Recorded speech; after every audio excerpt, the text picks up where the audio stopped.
नमस्कार दोस्तों आपने जिस बैंक या कंपनी में एफडी करवाया है या फिर जिस बैंक या कंपनी से आपने होम लोन लिया है या फिर जिस बैंक या जिस कंपनी के आपके पास शेयर है, अगर वह कंपनी या वह बैंक किसी दूसरे बैंक या कंपनी में मिल जाए यानी उस बैंक या उस कंपनी का वजूद खत्म हो जाए तो फिर आपकी एफडी के साथ, आपके होम लोन के साथ या फिर आपके पास जो उस बैंक या कंपनी के शेयर हैं उसके साथ क्या होगा, ये जानना हम सबके लिए जरूरी है क्योंकि हमारा पैसा लगा हुआ है और हमारे पैसे के साथ क्या हो रहा है ये सब हमें जानना जरूरी है। तो लोन देने वाली दिग्गज कंपनी HDFC यानी हाउसिंग डेवलपमेंट फाइनेंस कॉरपोरेशन अब HDFC बैंक में मिल गई है। 1 जुलाई को HDFC और HDFC बैंक का मर्जर हो गया यानी HDFC का वजूद अब खत्म हो गया है। इस विलय के साथ HDFC बैंक भारत का नंबर 1 प्राइवेट सेक्टर बैंक हो गया है। साथ ही यह दुनिया के लीडिंग फाइनेंशियल इंस्टीट्यूशन में भी शामिल हो गया है। तो HDFC का वजूद खत्म होने के बाद 3 जरूरी सवाल उठते हैं जो सीधे सीधे आपके पैसों से जुड़े हुए हैं और उसके जवाब हमें जरूर जानने चाहिए। तो पहला सवाल जो है, अगर आपने HDFC से होम लोन लिया है या लोन लेने जा रहे हैं तो अब क्या होगा। दूसरा सवाल, आपने अगर HDFC के शेयर में पैसा लगाया है यानी अभी भी आपके पास कंपनी के शेयर हैं तो अब क्या होगा। और तीसरा, अगर HDFC में आपने एफडी किया या फिर एफडी रिन्यू कराना है या एफडी से पैसे निकालने हैं या फिर नया एफडी कराना है तो क्या होगा। इन तीनों सवालों का जवाब जानने के लिए इस एपिसोड को अंत तक देखिए। लेकिन अगर आप इस चैनल के लिए नए हैं तो जल्दी से सब्सक्राइब कर लीजिए। वीडियो को ज्यादा से ज्यादा शेयर करेंगे तो अच्छा रहेगा, इससे ज्यादा लोगों तक जानकारी पहुंचेगी। तो चलिए आगे बढ़ते हैं। जिनके पास HDFC का शेयर है उनके लिए इस मर्जर से क्या बदलेगा। तो HDFC के शेयर बाजार से डिलिस्ट हो जाएंगे, मतलब शेयर बाजार पर इस कंपनी के शेयरों की खरीद बिक्री नहीं होगी।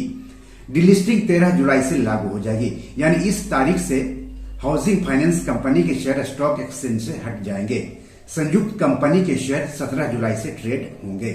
संयुक्त कंपनी यानी HDFC और HDFC बैंक, तो उनके शेयर 17 जुलाई से शेयर बाजार पर ट्रेड होंगे।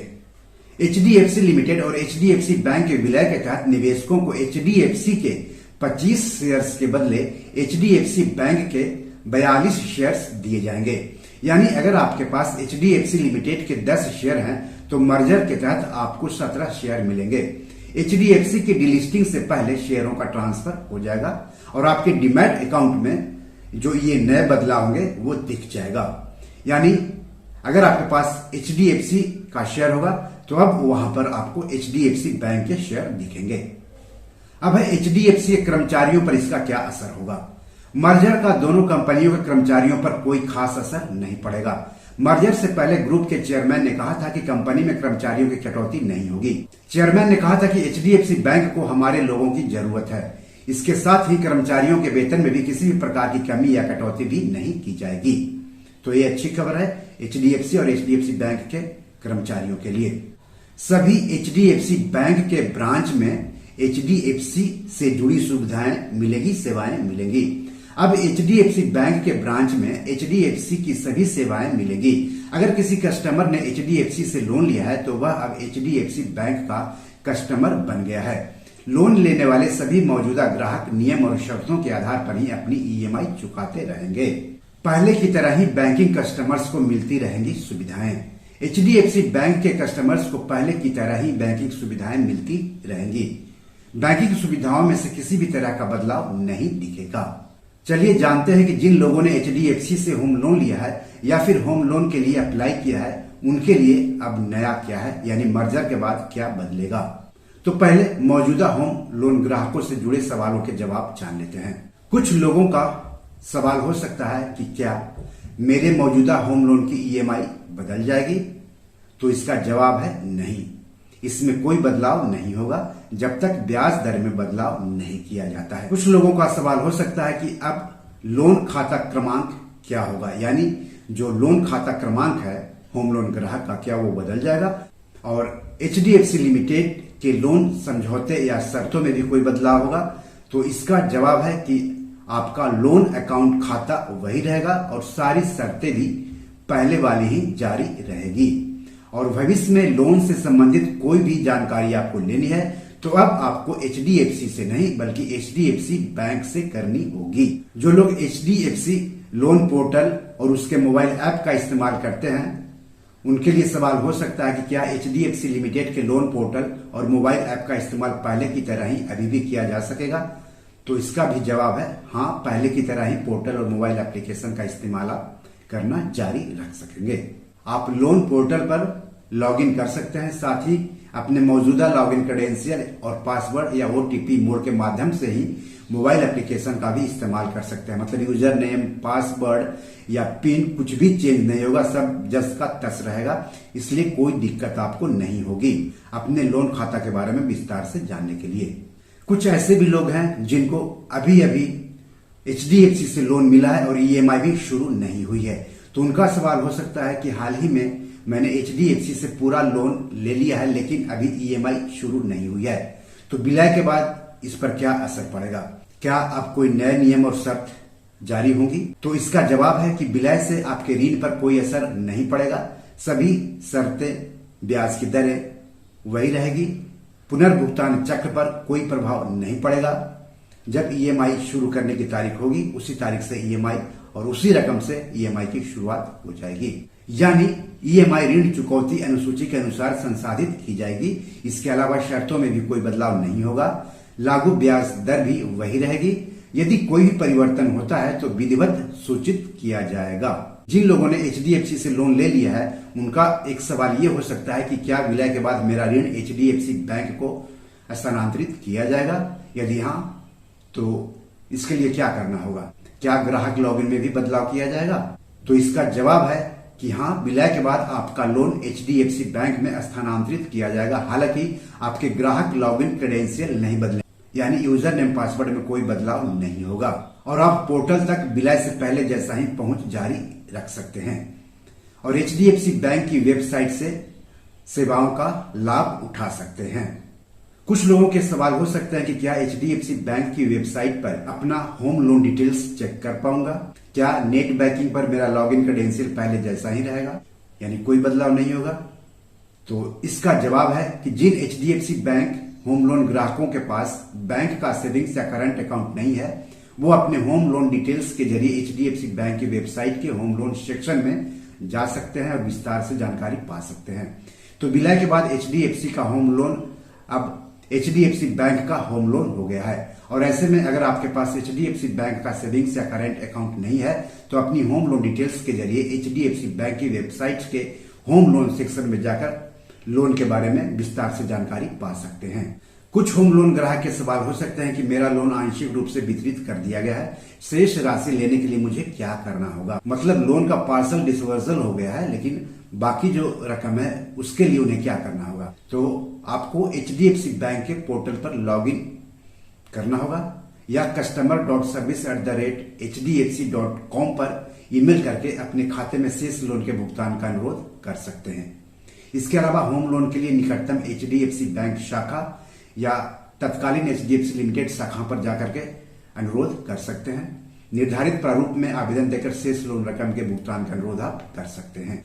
कुछ लोन ग्राहकों के सवाल हो सकते हैं कि मुझे अपने लोन के पूर्व भुगतान के लिए यानी प्री पेमेंट के लिए कहाँ जाना होगा? क्या मैं ऑनलाइन जमा कर सकता हूँ या मुझे निकटतम HDFC बैंक शाखा या मेरी मौजूदा HDFC लिमिटेड शाखा में जाना होगा? इसका जवाब है सभी पूर्व भुगतान संबंधित पूछताछ होम लोन के लिए HDFC बैंक की शाखाएं या फिर तत्कालीन HDFC की शाखाएं में ही संभाल लिए जाएंगे। आप ईमेल के माध्यम से भी संपर्क कर सकते हैं। ईमेल आईडी है customer.service@hdfc.com और ये ईमेल आईडी का एड्रेस आपको डिस्क्रिप्शन में मिल जाएगा। इसके अलावा आप HDFC बैंक के ग्राहक सेवा प्रतिनिधि से भी फोन पर बात कर सकते हैं। फोन नंबर वीडियो के डिस्क्रिप्शन में दिया हुआ है। दोस्तों, मैं जानता हूं कि आपके मन में अभी भी बहुत सारे सवाल होम लोन से जुड़े हुए उठ रहे होंगे जिनका जवाब आप जानना चाहते हैं। तो वीडियो के डिस्क्रिप्शन में होम लोन से जुड़े सारे सवालों के जवाब का एक लिंक दिया हुआ है, उसे जरूर पढ़ें। फिर भी कोई सवाल हो तो वीडियो के कमेंट बॉक्स में जाकर जरूर पूछें। बात करते हैं कि अगर HDFC में FD करवाया है आपने या HDFC में FD करवाने के बारे में सोच रहे हैं, रिन्यू करवाने के बारे में सोच रहे हैं, तो विलय के बाद उसमें अब क्या बदलाव होगा। तो HDFC के मौजूदा FD ग्राहकों का सवाल हो सकता है कि मेरा जमा खाता नंबर क्या होगा और HDFC लिमिटेड के साथ शुरू किया गया सावधि जमा खाते या FD खाते की शर्तें अब क्या होंगी, यानी विलय के बाद क्या होंगी। तो आपका FD अकाउंट नंबर वही बना रहेगा और शर्तों में भी कोई बदलाव नहीं होगा, यानी शर्त भी जस की तस रहेगी। लेकिन भविष्य में इस FD खाता से संबंधित कोई भी बातचीत अब HDFC बैंक के साथ आपको करनी होगी, न कि HDFC के साथ। आपकी FD की ब्याज सहित सभी शर्तें, दरें, ब्याज गणना पद्धति, कार्यकाल, परिपक्वता निर्देश और भुगतान परिपक्वता या नवीकरण तक सब कुछ जस का तस बना रहेगा। यही नहीं, HDFC में FD करवाते समय जो आपको रसीद दिया गया था वो रसीद मौजूदा परिपक्वता तक जारी रहेगा। HDFC में FD करवाने वालों के लिए दूसरा सवाल हो सकता है कि क्या HDFC के साथ मेरी FD DICGC से गारंटी द्वारा कवर होगी। तो इसका भी जवाब है हाँ। HDFC बैंक के साथ विलय के बाद भी आपकी मौजूदा HDFC लिमिटेड FD 5 लाख रुपए की अधिकतम सीमा के भीतर, जिसमें कि प्रिंसिपल और इंटरेस्ट दोनों शामिल है, DICGC से गारंटी द्वारा कवर किया गया है। HDFC में FD करवाने वाले मौजूदा ग्राहक ये भी सवाल कर सकते हैं कि मेरी मौजूदा जमा राशि के बारे में पता करने के लिए HDFC बैंक नेट बैंकिंग का उपयोग कर सकता हूं या फिर नहीं कर सकता हूं। HDFC लिमिटेड के पास रखी गई FD आपकी जारी रहेगी और आप इसके बारे में ग्राहक स्वयं सेवा पोर्टल का एड्रेस नोट कर लीजिए, www.online.hdfc.com/hdfcdeposits के माध्यम से आप इसे देख सकते हैं और यह HDFC बैंक के नेट बैंकिंग या मोबाइल बैंकिंग पर उपलब्ध नहीं होगा। इसका जवाब है कि यह जानकारी HDFC बैंक के नेट बैंकिंग या मोबाइल बैंकिंग पर उपलब्ध नहीं होगा। इसके बारे में विस्तार से जानने के लिए आपको HDFC लिमिटेड के ग्राहक स्वयं सेवा पोर्टल पर जाना होगा और पोर्टल का एड्रेस है www.online.hdfc.com/hdfcdeposits। इस पोर्टल का एड्रेस आपको डिस्क्रिप्शन में मिल जाएगा। दोस्तों, मैं जानता हूं कि आपके मन में अभी भी बहुत सारे सवाल उठ रहे होंगे HDFC में जो आपने FD करवाया उसके संबंध में, जिनका जवाब आप जानना चाहते होंगे। तो वीडियो के डिस्क्रिप्शन में FD से जुड़े सारे सवालों के जवाब का एक लिंक दिया हुआ है, उसे जरूर पढ़ें। फिर भी कोई सवाल हो तो वीडियो के कमेंट बॉक्स में जाकर के जरूर पूछें। तो दोस्तों, बी योर मनी मैनेजर में आज इतना ही। धन्यवाद, नमस्कार।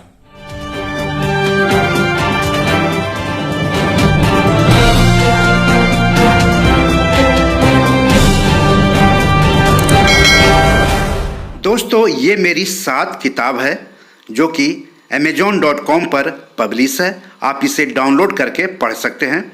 इन किताबों के लिंक्स इस वीडियो के डिस्क्रिप्शन में दिए हुए हैं। इन 7 किताबों में से 5 किताब मनी मैनेजमेंट पर है, यानी पैसा निवेश करके अधिक पैसा कैसे कमाएं पर आधारित है।